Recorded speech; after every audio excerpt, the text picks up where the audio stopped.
Bom dia, pastor Vieira.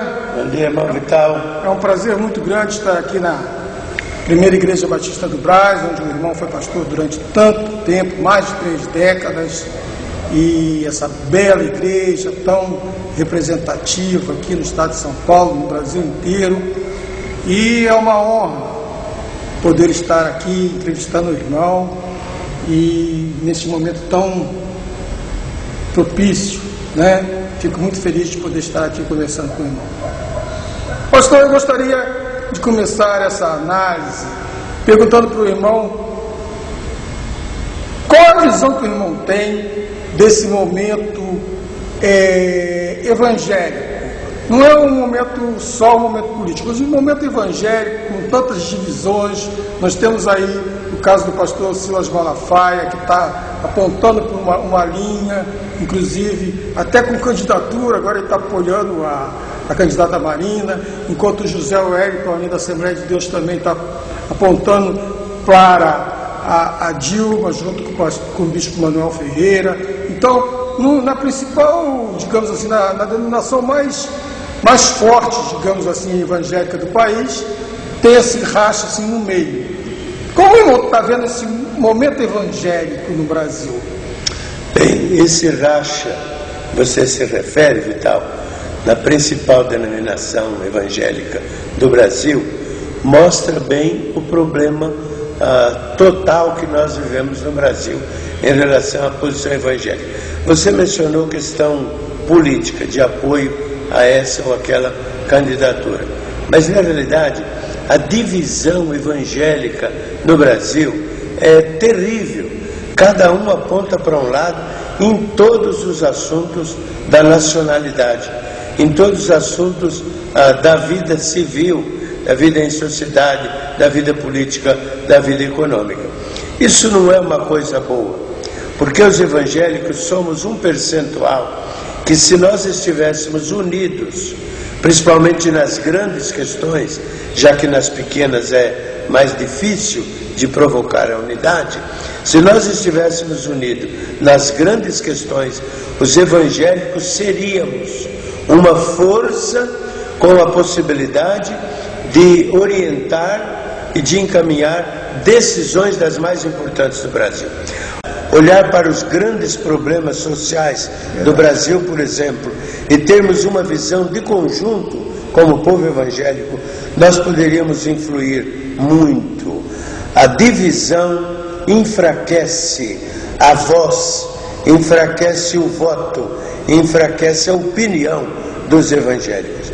Eu vejo com essa preocupação e creio mesmo que é da vontade divina que nós tivéssemos uma unidade, uma união como povo evangélico, sem partidarismos, sem estarmos olhando para questões das divisões nossas de grupos evangélicos denominacionais. Há algumas pouquinhas coisas que nós nos unimos. Acho que na doutrina da salvação, por exemplo, nós somos unos, mas a partir daí pouquíssima coisa. Quando chega nas questões nacionais, por exemplo, cada um de nós está atirando para uma direção diferente. Eu vejo perplexo, preocupado sim, um pouco triste de ver esta divisão, essa situação de nós termos uma múltipla visão, cada um com sua própria visão, seu próprio mundo particular. Pastor, gostaria de saber também sobre esse PNDH3.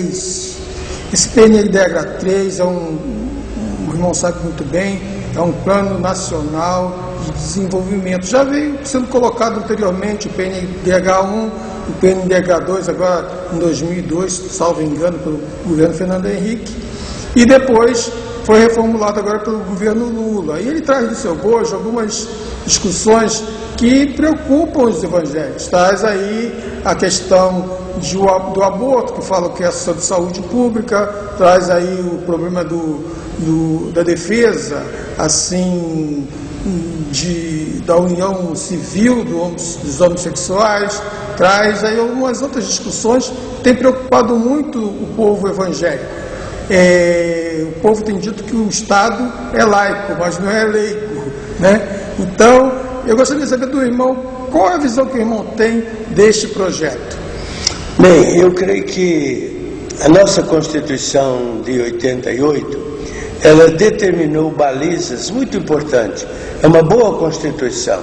Agora está querendo trazer coisas, coxas de retalho, trazer mudanças. Nós temos a liberdade religiosa no Brasil garantida desde a Constituição de 25 de fevereiro de 1891, que foi logo depois da proclamação da República. As duras penas, os evangélicos e as religiões todas, conquistamos uma liberdade religiosa. Por que agora querer mexer nessas questões que ao longo de séculos têm se comprovado eficiente?